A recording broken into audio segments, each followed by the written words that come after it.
I just spent the last day with a woman giving birth on the floor of a mud hut in the dark, in the damp, no access to medical.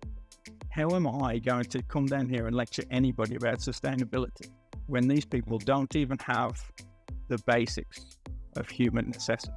And so that's it. That's the dichotomy of sustainability. All right. Well, David, thank you very much for joining me on Success Matters podcast. You run an organization called Red Sea Reef Builders, which was quite an intriguing name for me. So where did that name come about, and what does Red Sea Reef Builders actually do? Okay, so they're fantastic, and thank you for having me. I thoroughly enjoy being part of this. So Red Sea Reef Builders was basically came around a year and so ago, and it's basically looking at using subsea robotics and automated technology to globally scale the protection and restoration of marine habitats. And ultimately speaking, what I was trying to look at is the scale problem, the challenge of doing environmental restoration, and how can we achieve the scale of restoration that we need to get to be able to support the regeneration of the oceans in a time scale that we're all, shall we say, we're not going to be happy with it, but at least returning it to some form of beauty. Return to paradise is what I want to get to. Return to paradise. Yeah, that's a good term, actually. I like that.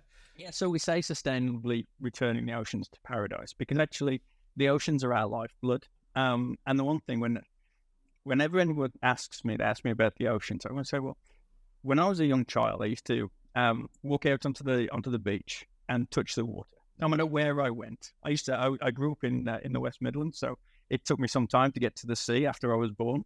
But once I got to the sea, actually one of the first things I would do is go and touch the water. And it's something that I've done no matter where in the world I've actually gone to.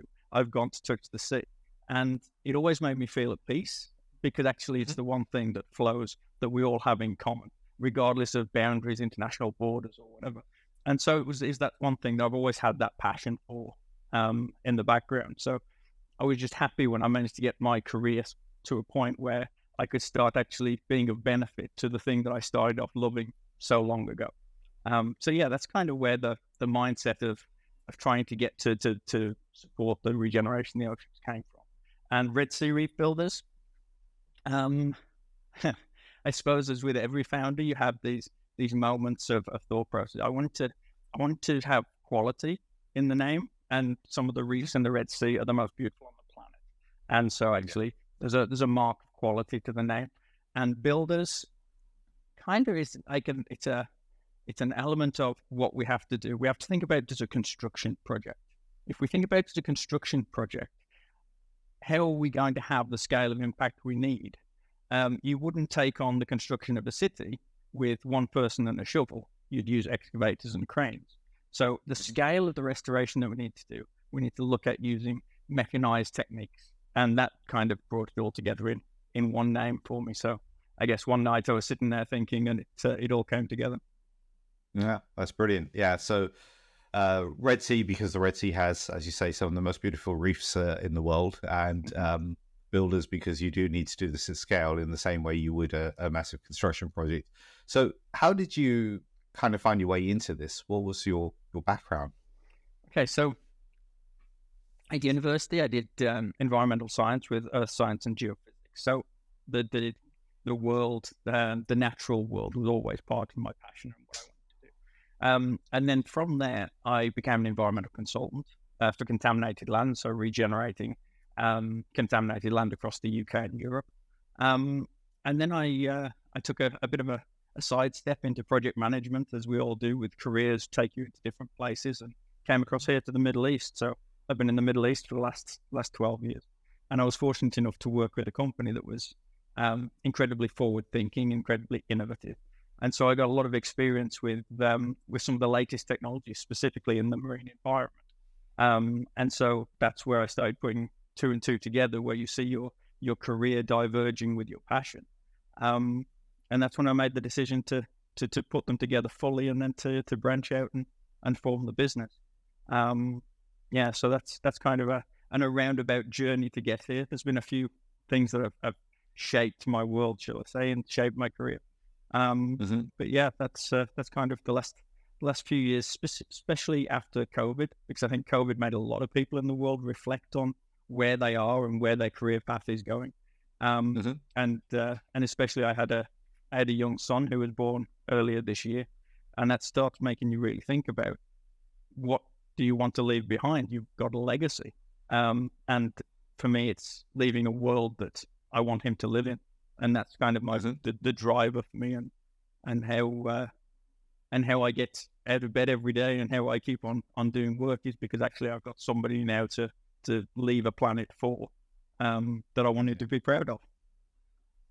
No, that's great. And the oceans in themselves, I mean, you kind of touched on it in your introduction. They're really important as part of our overall ecosystem. And I get the impression that we don't really talk enough about the oceans and the way in which they're being destroyed to an extent versus the atmosphere that we breathe. Right, there's a lot of emphasis on that, but all the stuff that's happening in the ocean is kind of hidden from us. It's kind of hidden from view, right? And so maybe we don't think about it enough as a result of that. Yeah, I mean, it's been the challenge is, you quite rightly say, it's almost out of sight, out of mind.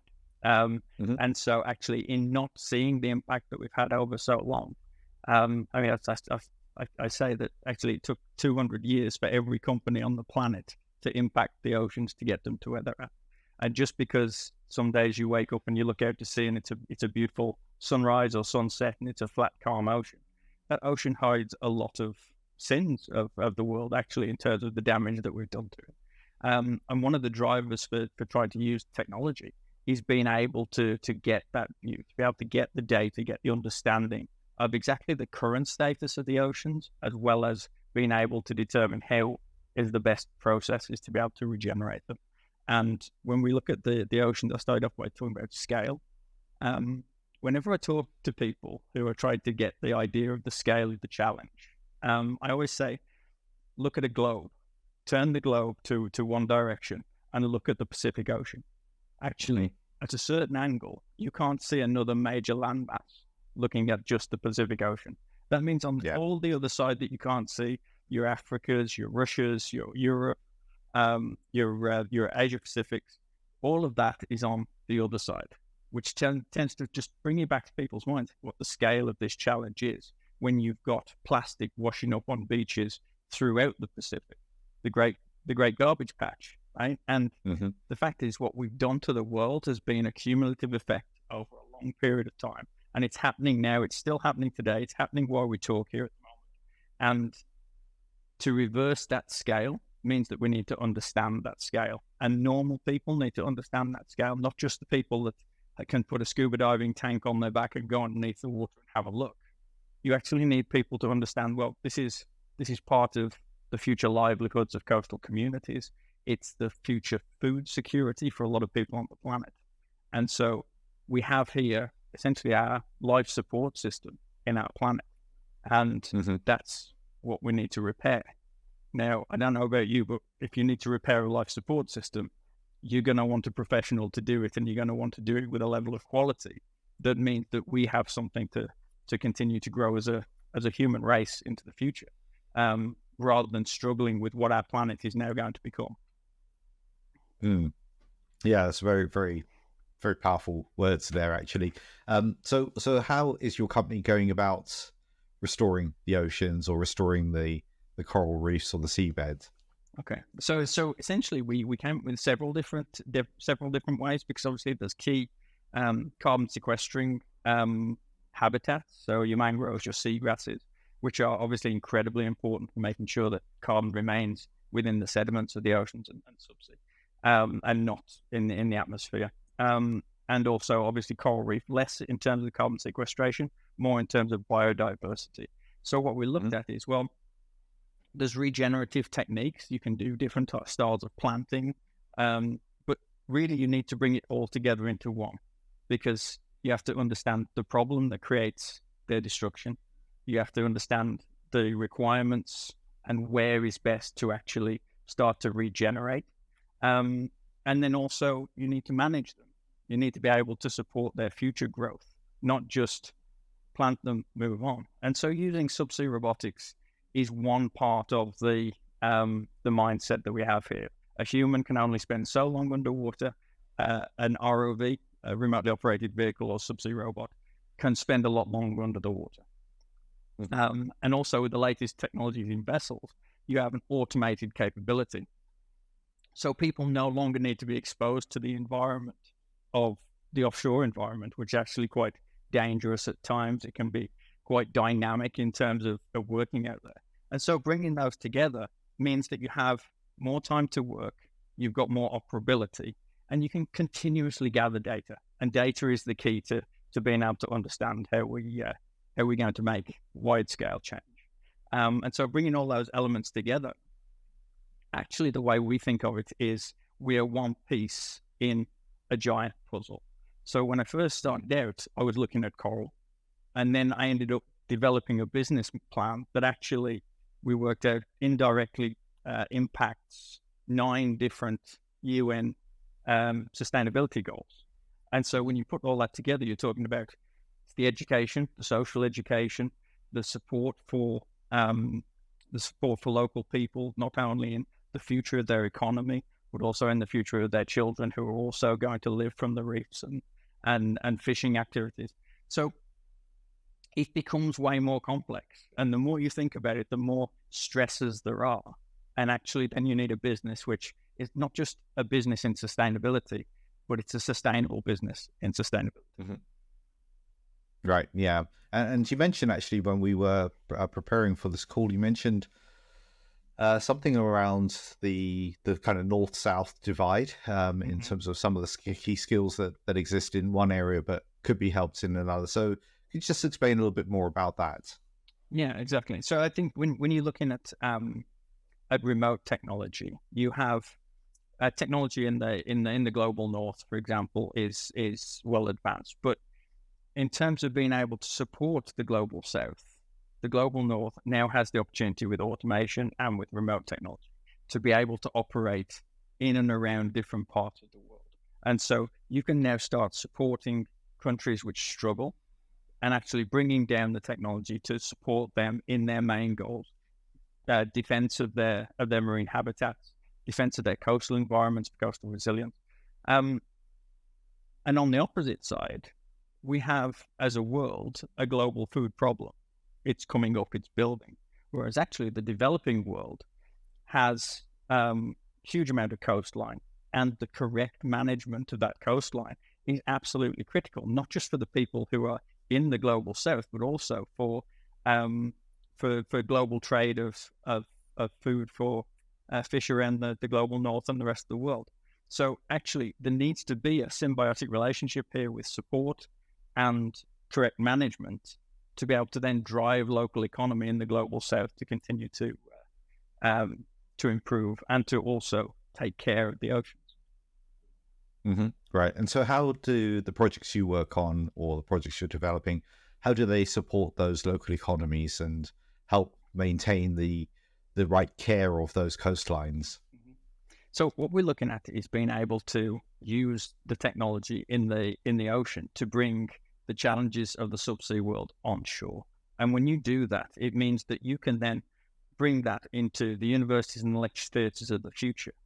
And if you're doing that in real time, it means that actually then you can do real-time biodiversity studies. You can allow people to actually have that visibility. And so as soon as you can provide the understanding, for example, bomb fishing. Now, a lot of people don't understand exactly the impact that bomb fishing has. And in the local... Bomb fishing, sorry, just on that point, that's you literally explode an explosive in the sea. Yeah, is that what you do? Dynamite fishing or making a small homemade bomb, dropping it into the water. And essentially it stuns the fish, right? Mm-hmm. It stuns the fish on the seabed, and you then either dive down or you scoop them up from the surface. It's economical in terms of once you've obviously set it off and the fish that you get, but it is completely non-targeted of fish species. It shatters coral skeletons. It basically decimates the seabed in and around where you drop that bomb. And not just does it decimate it now, it decimates it for the future, because you end up with the fragmentation of the seabed, ultimately doesn't recover, because the pieces that remain are so small. It's hard then for the next coral species to be able to land on it, or anything to bind it together to actually create a substrate. And so it is not just damaging for now, it's not selecting the right fish. You'll kill all sorts of different reef species, which is absolutely no good for eating at all. And also you're dropping it into an area where baby fish nursery, essentially. So you're also not getting the benefit of those fish leaving the reef and becoming something more in the ecosystem later on. So completely devastating. But when you balance that with the man who's trying to feed his family, the understanding isn't there that is going to be the problem. And so actually showing the damage that it does under the water, and showing that fish just don't return to that area, suddenly you get that chance to be able to educate and to be able to support local people. And obviously there's a I wouldn't say ostracizing, but in terms of the local community, they want their fish population to be able to grow. They want to be able to feed all their families. And actually bomb fishing, the more it becomes far more marginalized, the more fish there will be for everybody else. And at the same time, further out, the mechanical trawling methods, which also decimate the seabed, needs to be well controlled. And that is something that actually bringing uncrewed vessel technology you can also support in, shall we say, the protection defense of marine protected areas, which is, again, fantastic for keeping the heavy trawling and the damage to an absolute minimum. Right. Okay. So how does your company, I mean, are there any practical things that you're doing now to restore the seabed in any particular areas or geographies? So there's a few places where we're starting to work in hand with some governmental connections. There's one at the moment we're working with over in Malaysia, which is really starting to become gather pace. It's quite a large scale project for the future, but we're essentially talking about the different stages of how we can support the growth of a blue economy, from, as I say, through defense to enhancement of tourism, through to restoration of reef education, and then moving on even down in towards ecotourism resorts and marine training academies. So you end up with that full cycle benefit to different parts of the state that we're working with. Right. Okay. Yeah. So it's kind of a watch. It's a watch this space kind of. Right. Okay.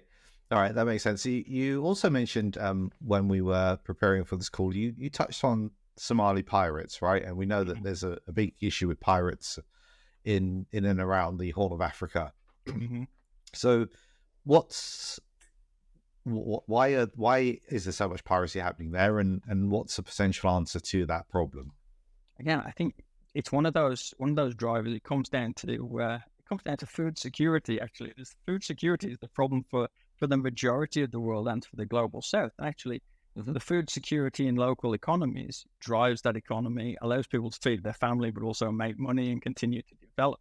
Whereas actually the mismanagement of a lot of those offshore fishing areas is leading to less and less fish. You have a lot of people now who are fishing in traditional styles, and those traditional styles just are not returning the same kind of amount of fish that they used to in the past, because you end up with either illegal fishing or overfishing or unregulated fishing, either across the border or very close to the borders of some of these areas, which means that if you're spending the majority of your time out there and your catch isn't even meeting enough to meet your family's needs, certainly isn't having enough to be able to bring you any kind of economic benefit yourself.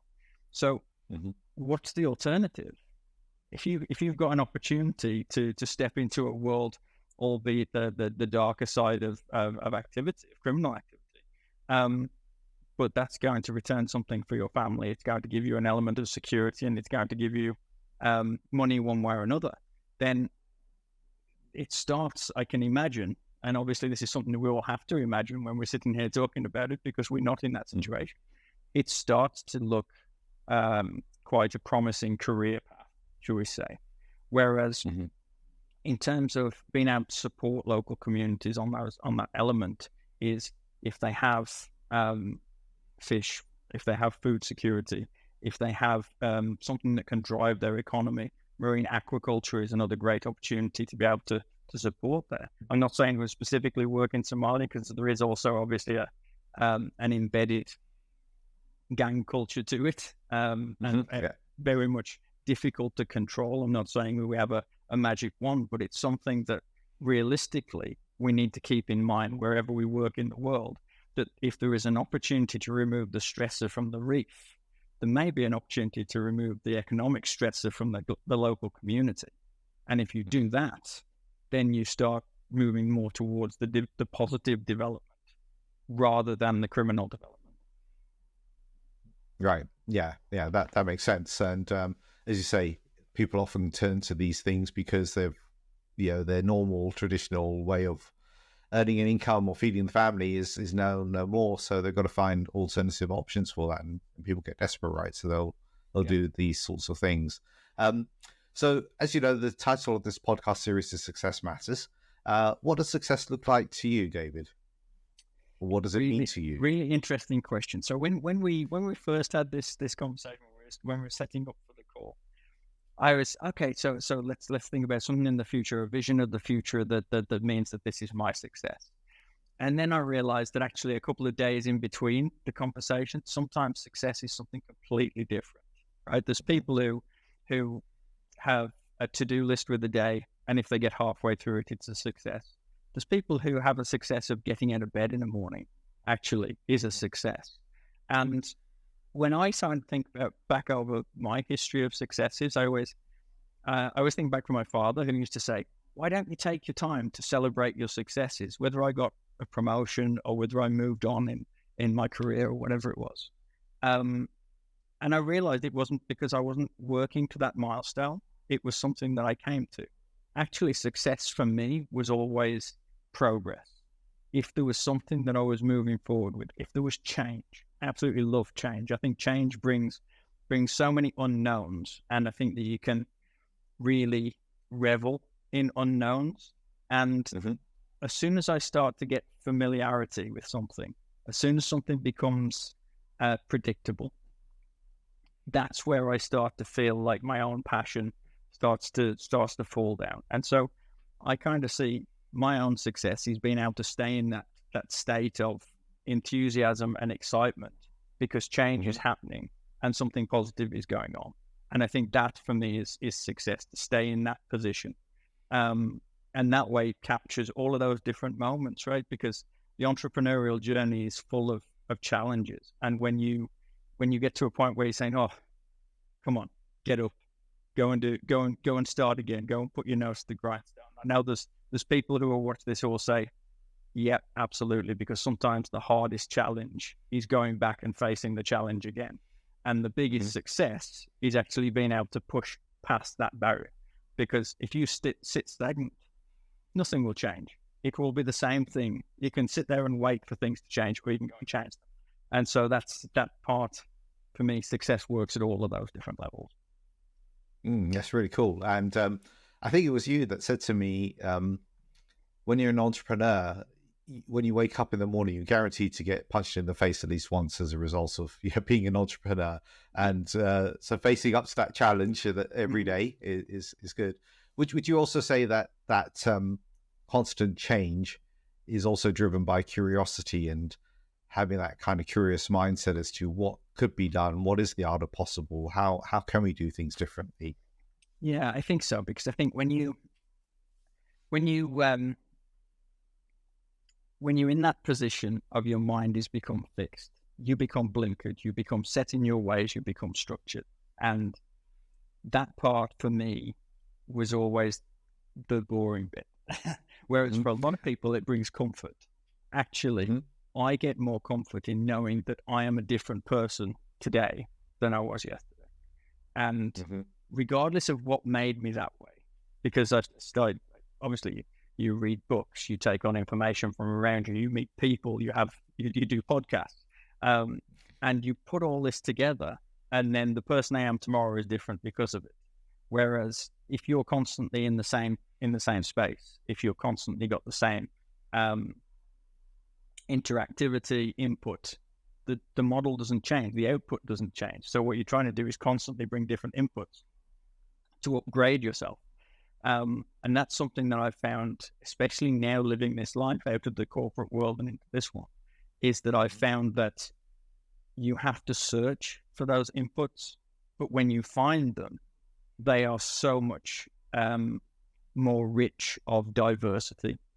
And when you add that diversity into the person that you want to be, then you are achieving that success. You're waking up the next day with somebody else's thought processes that has impacted your mindset. And I love that bit. That's quite cool, because I sit and talk to people who I haven't got a background in half the things they do.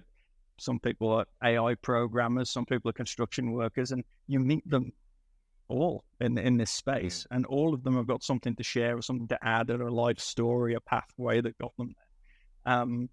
And it really makes you reflect. It was like when we spoke, and you said, well, what does success mean to you? I spent 3 days reflecting on it, and realized that actually, you know what, I don't quite know what success means to me ultimately. Mm-hmm. Yeah, and I might take a few snippets of what you just said there, because this is also why I have Success Matters, is because so many, so many times we think success means one thing, but actually it means something else, and it means different things to different people, as you've highlighted, right? Being able to get out of bed on a particular day for some people is a massive success, and for others it's a simple thing as like getting the to-do list done, and that's a success. So yeah, it's really important. I have a tradition on my podcast series, which I've kind of borrowed from another podcast that's very famous, which is to ask a previous guest for a question for my next guest. And so my previous guest asked me to ask you, and I'll just read it out here. What legacy do you want to leave behind? What do I want to leave behind? That's a great question, actually. I love that. So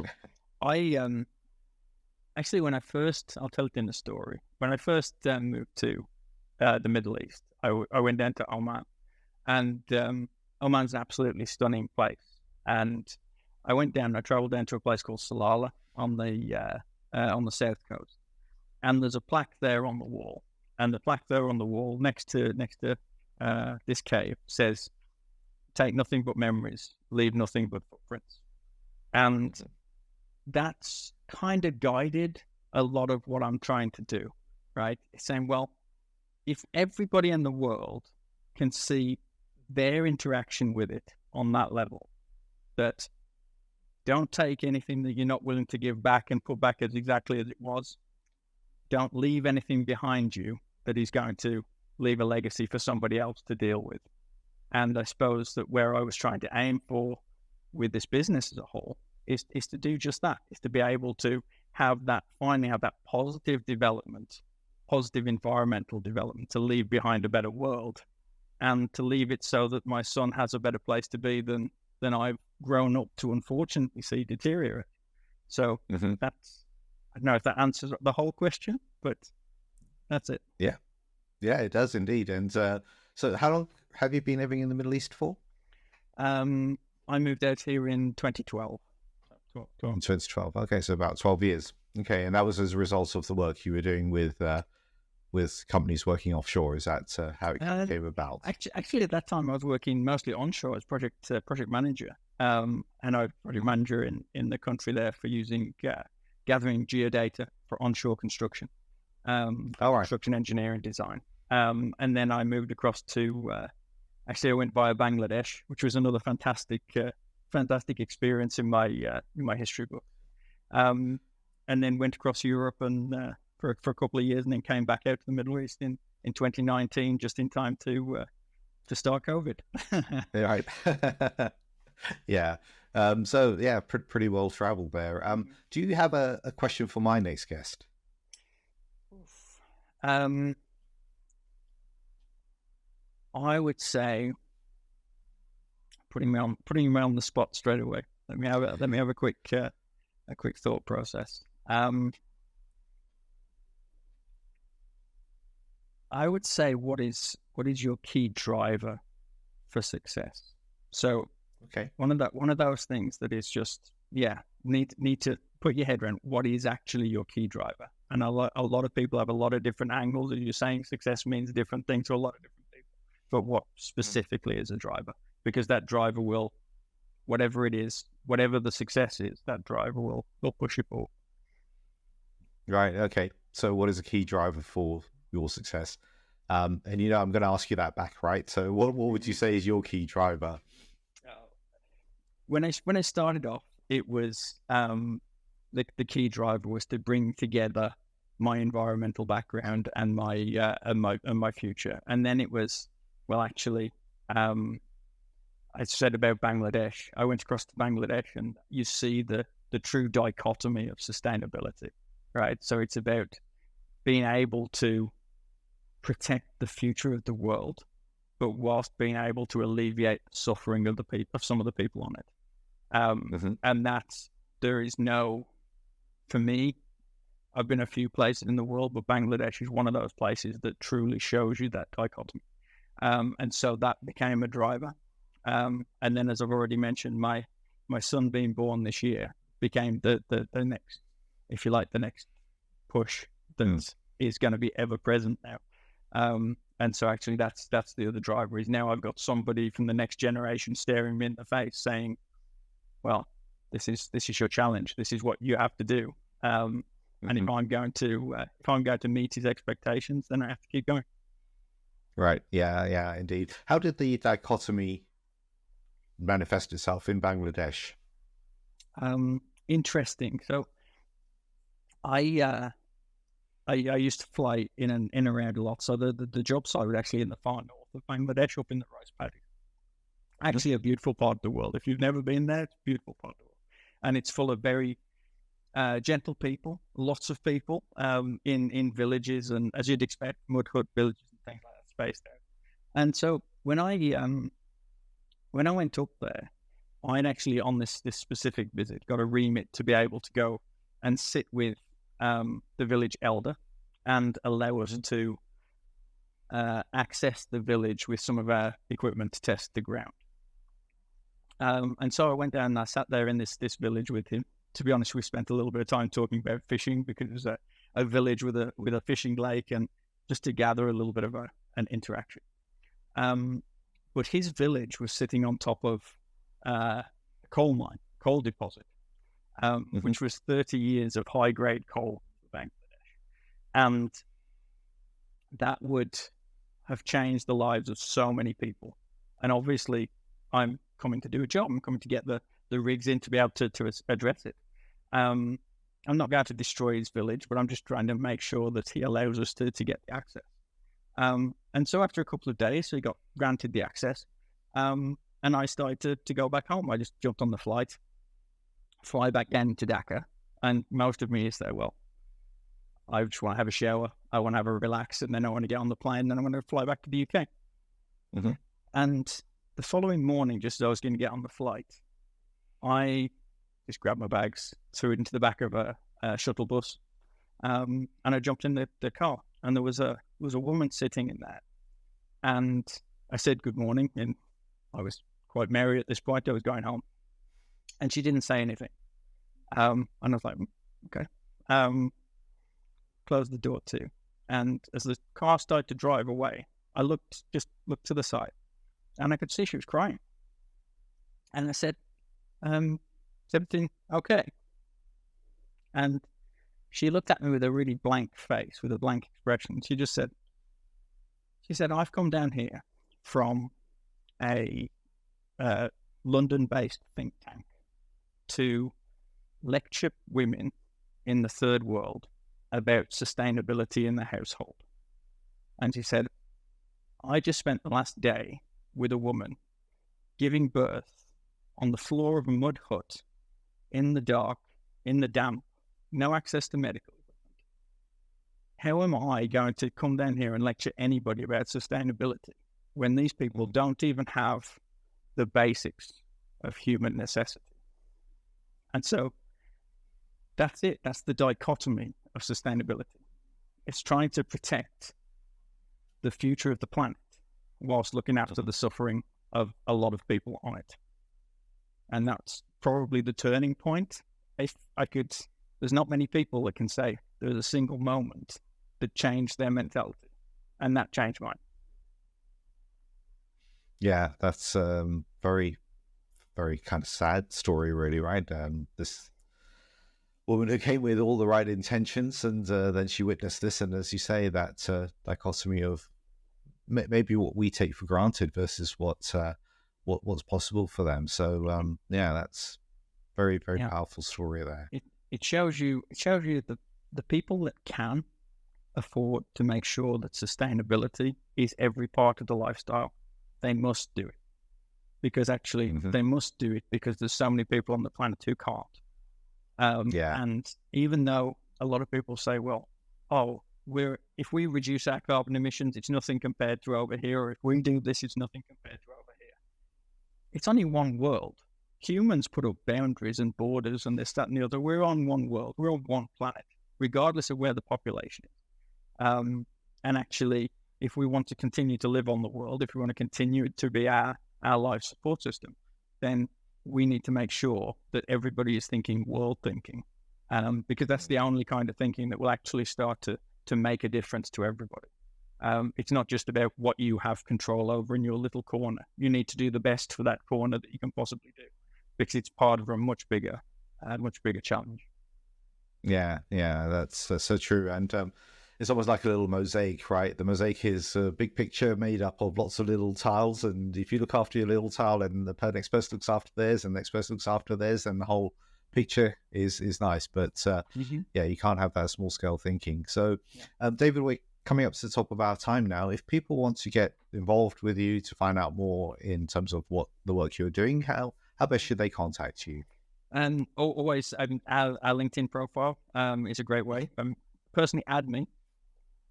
So David Washbrook on LinkedIn. You can add me on there, because actually, I like to take in a lot of the information from a lot of different spaces. I like our content to be seen by a lot of different people, so you get the feedback. But also, I say it's a global problem, so we need to network as much as we can possibly network. And then myself, David at redseareefbuilders.com, or redseareefbuilders.com is the webpage. Okay, brilliant. That's great. Well, thank you very much, Dave, for taking part in Success Matters. I've really enjoyed our conversation. Wish you best of luck in helping to restore the ocean beds and the sea beds, because they are a key source, as you said, of carbon sequestration. And it's often a bit that we forget. It took me back to a memory of when I did my degree, and I did a module in environmental chemistry, and the lecturer said, the oceans are really important for taking in carbon and carbon dioxide from the atmosphere, but we don't know actually how much they're taking, but we know they're really important. And that's the thing, right? They are really important, and they do have a big effect on the amount of carbon in the atmosphere. So yes, best of luck in that. Thank you so much. And the one thing to think about, ocean intelligence, because when you say it's really important, when I touch the water in one space and then I go to another country and touch the water, it's the same body of water, but there is a myriad of different processes that take place in between, which means you need to look after the processes that are happening next to you, so that everybody can have a nice paradise ocean for the future. Lovely. Thank you. To find your success, contact me at info@successmatterscoaching.com. That's info@successmatterscoaching.com.